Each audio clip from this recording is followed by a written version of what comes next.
Bueno, pues te vas igual, creo que hoy el trabajo de los chavales en ciertas facetas, sí estoy contento, sobre todo viniendo del otro día que quizá nos costó un poco más competir.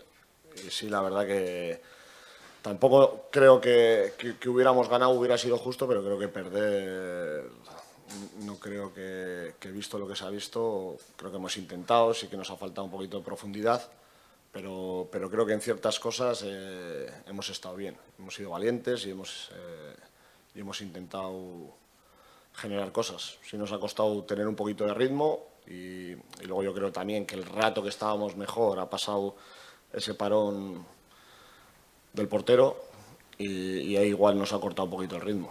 Y luego yo no recuerdo si habrá habido alguna más, pero yo creo que es la primera y única vez que han tirado a gol. Yo creo que han acertado.